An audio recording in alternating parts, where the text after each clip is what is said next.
So we're here in London with Judge Merilyn Molington. You've had a very active career. In fact, you're actually a district judge in the United Kingdom, and which is quite a significant position, legal position, because you have a lot of judges under you. But before we just get into a conversation, I'd appreciate it. One, you've only recently converted to Islam, so maybe you could just tell us a little bit about that. I've been specialising in crime against women, violence against women and child abuse now for some 10 to 12 years on a policy level for the United Kingdom. And I became, by no choice of my own, because of the work I was doing, closely involved with violence against women in the Muslim communities in this country. And in order to understand better where they were coming from, began to read about Islam, began to read the Quran, and to mix with Muslims. I would have to say I don't think I really ever had any choice in the matter, that Allah subhanahu wa ta'ala had his eyes on me, and that was it. From that moment on, without any choice of mine, I kept on meeting one person after the other who led me down a path where there really was no turning back from, because the more I got to know about Islam and about the Prophet, peace be upon him, it became obvious to me that this is what I want, where I wanted to belong, and it was what I wanted to believe. And I always felt very comfortable with the family life and the stories of the wives of the Prophet and the companions, and it was just somewhere that over a period of time, and I would have to say, Sheikh Hamza, from your own writings and your tapes that I was listening to, I realized this was obviously the life. So in terms of, I mean, obviously you've dealt a lot with the Muslim issues, and I think we're all curious, you know, how bad is the situation, given that you've been involved in Muslim women's issues in particular. But what type of things have you come across just in your legal practice? What we are seeing every day, both in my day-to-day practice and also on the committees that I'm having to deal with things, is our issues of forced marriage, where people just do not understand the difference between their cultural practices, particularly those of which we have almost 2 million in this country from the South Asian continent, that these practices are not Islamic, they are cultural, and part of my work is to point that out. Arising from forced marriage, we have honour-based violence, girls who are killed because they are trying to breach those cultural practices, either trying to run away from forced marriage or being within a forced marriage which has led to violence, trying to escape it. We have huge problems, one would have to say, in the United Kingdom of people being married to their first cousins against their wishes, tied in with the value of the British passport rather than anything else. So bringing people from back home for... Still, it's the first time we've ever had a wave of immigrants when 80% are still marrying from back home. That has very large socio-economic and educational difficulties, because the community here, because they're continuing to marry, mostly, if we're talking about the Pakistani community from Mirpur, which I have visited, which is a very particularly poor part of Pakistan, where the current rates of literacy are only 3% for women and 35% for men. So if you're continuing to bring in spouses with that lack of education, it has big impacts on the community here and their advancement, and they're continuing to fail in that. And I think if you look to why young men in particular are turning to crime and drugs, or perhaps to terrorism, I think a lot of it lies in the root there, and there are real difficulties in the family life. Well, another thing that's interesting is you've actually gone, for the British government, you've gone to overseas. You've been to Pakistan, yes, and looked at women's issues there, and also now just recently Saudi Arabia. How was that experience? Was that the first time you'd visited Muslim countries? And Yes, before I went to Pakistan, where I've been working for several years now, and I probably go about twice a year, I hadn't visited a Muslim country. I've also been recently to Turkey as part of my government work. And of course each experience is completely different, and the women in each of the countries, although they are all very strong and amazing women, are very different in their world that they live in. In Saudi Arabia, which I've just returned from a few weeks ago, a most amazing experience to see such highly educated, serene, beautiful women who fully contribute to Saudi Arabian life, both in terms of the businesses they run, the work they do in hospitals, and the amazing charitable work they do. Again, we're able to come back here and break down the preconceptions and hopefully move forward together. As a result of the trip, the British Foreign Office are looking to bring a delegation of Saudi women over here, particularly to look at advancing together issues over violence. You were particularly looking at issues over violence in Saudi Women's Arabia? yeah, right. We looked at all aspects of women's life in Saudi Arabia, but my particular interest was looking at issues of how they're tackling and beginning to tackle issues of violence against women and children. I was very lucky to have a meeting with a Sharia judge. I think he was terrified meeting me. But, really? That's an interesting experience. He was very good to meet me and has kindly invited me to come back and actually see the courts in action. That's wonderful. But also I met doctors there, and they're setting up a nationwide network in Saudi Arabia of specialist paediatricians and psychologists. To report abuse? Yes, so that there'll be special teams of doctors throughout Saudi Arabia who will identify or themselves or have cases referred to them, will learn the specialist things that are needed by the courts and are working in conjunction with the Sharia courts to start addressing these matters. And I can tell you that the Sharia judge I met put me in no doubt whatsoever of how seriously he and his brothers are intending to take this matter. I'm hoping in the future that they'll have female judges. Yes, so that yes, I think so. Next year they're going to have the first female law students, so that's right. the start. What is your perception of Muslim women? Very much influenced by religion, and probably not as free as a Western woman would be to basically dress the way she wants and speak the way she wants. They can have a hard life. You know, sometimes they face quite a lot of difficulties and they are discriminated. But my personal, attitude is I just consider them exactly like me. I don't really have a perception. I don't know any Muslim women to form an opinion, really. In the UK, I think that they probably have a lot more freedom than anywhere else in the world. I actually live out in Singapore, so there's a lot of Muslim women there, and I think that there are some times when they do have a lot of freedom, but there's a lot of times in certain countries where they're very repressed, so it really changes on where you are in the world. I guess quite repressed, or at least that's how it seems in general. Like when you walk around, they're always kind of, I don't really know. Well, as a judge, how were you perceived as a Muslim woman in the UK to maybe your colleagues and things like that when you first became a Muslim? When was it really that you became Muslim? Just before Ramadan last year. I don't at the present time make a big issue of it. I recall that one of the best Christians that I know is a High Court judge in England. He never talked about his Christianity, he just showed it by his way of life. And eventually you would say, what is it about Mark Headley that is so wonderful? And some people, didn't you know he's a very active Christian?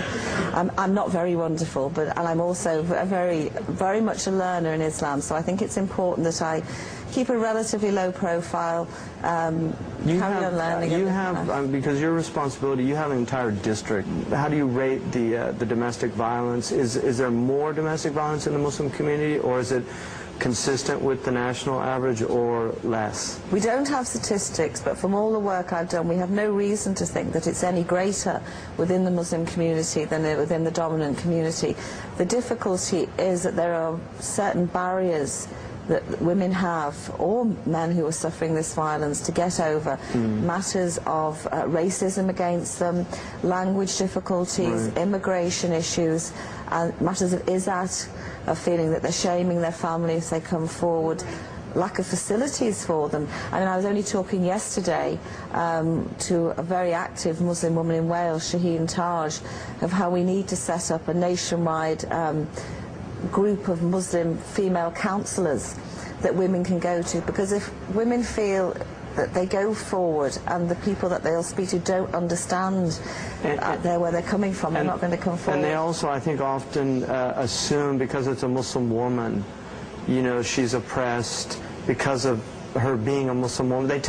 People tend to not be able to see it as this is a human problem. They really begin, just because of the mere fact it's a Muslim woman, there's an automatic assumption that it's related to the religion, which is a real problem. We seem to have an inability to really see ourselves. I didn't want to take my very smart hijab and abaya off when I came back from Saudi Arabia last week. I'd spent a lot of money on it. It was very nice. Very smart, isn't it? Very smart. Some of them are beautiful, with the sleeves. Yes. And also, partly because I didn't want to take it off, but secondly, as an experiment, I kept it all on going through Heathrow and Manchester Airport just to see what the reaction would be to me. And it only took minutes in Manchester Airport for a man to be very rude to me. Really? What happened? Which never happened before. It's never happened exactly. before. And people don't realize Get it. out of the way, you said to me. My wife, we were at a grocery store, and there was a Mexican girl was doing the thing, and the boy was up on the, she had the baby up on the thing because she was getting the things, and the girl said in Spanish to the other girl, just knock him over. And my wife just looked at her and she said, I speak Spanish, you know, because my wife's Mexican, but she had a hijab. She just assumed she was Arab, you know. And people have no, it's ignorance. Do you know what fascinates me? Sheikh Hans and I both come from Roman Catholic backgrounds, and nuns the world over who wear identical clothes. To the Kuwaiti women. Right. They look like Kuwaiti women. Right. Because you know the Kuwaiti women wear the white and with the black over it. Right. And regardless of anybody's religion, people have this very veneration. Positive view of nuns. If they see nuns in an airport, they'll smile at them. Look, there's some nuns. Isn't this nice? You know. They feel more comfortable sometimes. Psychologically, I want to know the difference. Yeah. Why are they not? It's the image. I think that's. Is it? How do you feel about that? Do you think this somehow will start changing this whole image and Not at the present time. No. Because with the riot, with the Islamophobia, with the whole terrorist threat, and the communities aren't helping themselves either in that. Yeah, this is the real problem. Yeah, I dislike this word Islamophobia, but you know it's true. Is that the case in the UK? Is there like a huge Islamophobia? Huge. It's growing on me. Yes. I didn't like the word before, Really? but I'm kind of getting used to it now. I was interested to ask, I mean, you were talking about how you gradually started to learn about Islamic law and Islamic Sharia. I'm just wondering, how does that fit with your work? Because does that create some sort of conflict? Or The Sharia judge asked me this question. Oh, really? Okay. Very interesting. We had a delegation of our most senior judges out to Pakistan recently because we've signed bilateral agreements with them about returning children and matters of this sort. And before they arrived, the Sharia judges in Pakistan read our Children's Act.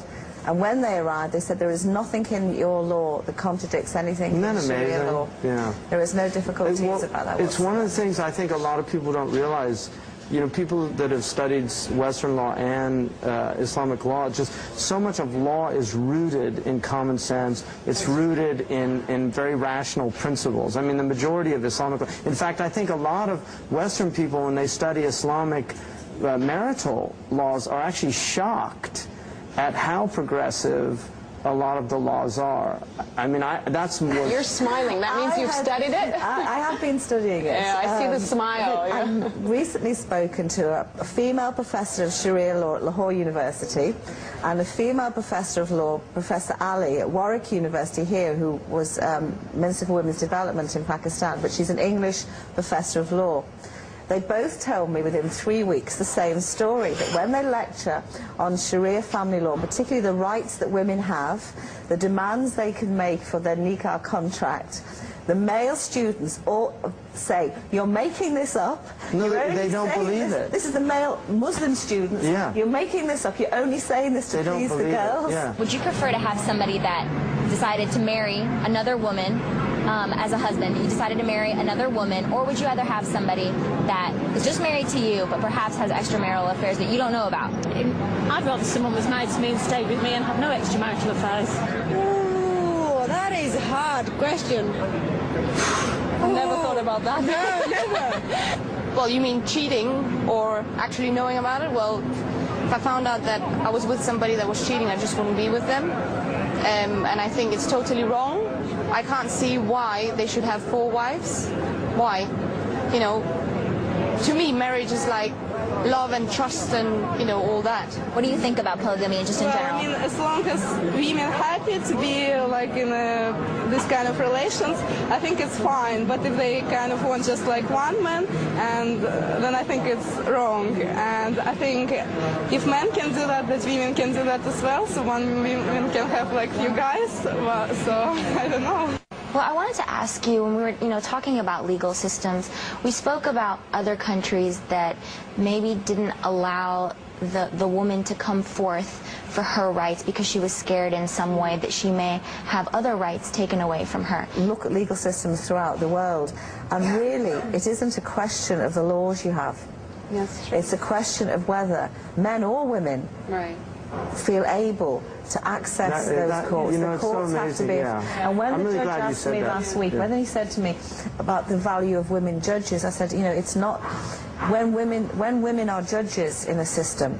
It's not the fact that you may appear before a women judge, but if there are women judges, women feel more comfortable with that system generally because they feel it's going to be more women friendly, if that's the case. But it may be a case in certain countries that women will only want to go to other women judges because they will feel comfortable with that. Reconciliation, I mean, in conflict theory, it's the most difficult thing is getting the one side to see the other person's side and the other person to see the other. You have to be able to get outside of yourself, which is really a difficult thing to do. Because that's a strong word, the shuh, you know? Yeah, shuh is وَمَنْ يُوقَ شُحَّ نَفْسِهِ. We've recognized, and going to law is the failure. If anybody gets to me, there's been a failure. Yes. And we've recognized this. If anybody gets to you, sorry, I didn't get if you that. actually have to get to me as a family law judge, with you I failed. see. Yeah, and I actually regard any case that actually fights in front of me as a failure, because at every stage, even if it gets to me as the court, I will do everything I can to get that couple to negotiate and to settle either on their own or with help from advisors. And we've now made this the central tenet of our whole family law system, whether it's about money or divorce or the children, that we do everything to help that couple and that family to at least come to an agreement, if they can't be reconciled as a family, to come to agreements about those issues. Now, I think what we very much need, while we're developing that, is that we need a system, certainly throughout the United Kingdom, that Muslim families have got somewhere safe and appropriate and neutral, and they can do that they can go to, where so law should be the last resort. It's surgery. Yeah. But, but we don't have that, and I'm hoping the Jewish community does have it. They have a wonderful system. Yeah. I was going to ask you. Full rights there. They feel safe to go there. And they use their halakha law. They use it for contracts. They use it any disputes. Yeah, in the I mean that's the beauty of we have the same thing in the U.S. that you can actually set up. They're like people's courts where people sign an agreement and then it becomes legally binding. Yes. They have to take the arbitrator's decision. But throughout this country we have women who are trained lawyers, often because of hijab, are not working because they have difficulty getting into firms. Oh, really? Who could take part in this process. Yeah. Why aren't they working? Just discrimination? And we've seen that. What's interesting is we've seen that in every country we've been to. Yeah. We've had women complain to us that they can't get jobs wearing the hijab. And I met a woman in one of the Arab countries. I could tell she was a devout woman just from her face. And so I was surprised she didn't have hijab on. And then as we were leaving, she said to me, "I'm really thinking about quitting this job." And I said, "Why?" And she says, "Because right when I get to the door, I take off my hijab, and when I finish my job, right when I get to the door, I put it back on, because they won't allow me to wear the hijab, and you know, this is what I was trained in, and in this field in our country, you can't get a job wearing the hijab." And I was so distressed to hear that. You know, what humiliation to be in a Muslim country. I mean, it's one thing in the UK where people are just unaccustomed to this, but to be in a Muslim country where you can't wear a hijab. I've gone through a real issue with girls who've said this to me. I mean, should I say to them? Because in England, once you had the job, they could never sack you. And in fact, once you had the job and you wore your hijab, people would get used to it within a week or so, and that would be the end of it. So therefore, should I advise these girls, highly qualified girls who can't get jobs because of it, and they can never prove of it, because there are 200 applicants for every job anyway, take it off for the interview and put it back on next week when you've got the job. Now that's a real moral dilemma, because do we need those women in those positions, in those firms, and once they're there, and that's called a nazila. I was going to ask you, what is this? That is a nazila. I don't know what to say to a nazila. I mean, that is a nazila, and that's where you would really need somebody like Sheikh Ali Juma or Sheikh Abdullah bin Bayya, somebody at that level that could really be able to take that.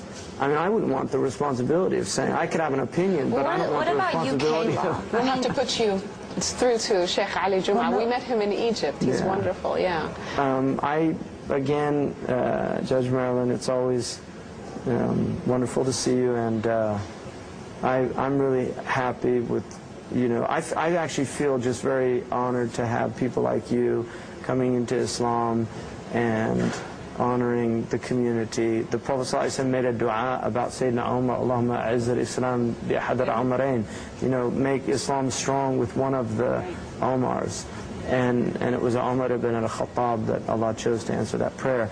But it's one of the things that strengthens Islam. We're strengthened by Islam, but it's also Islam is strengthened by strong people. So it's really good to have such a strong...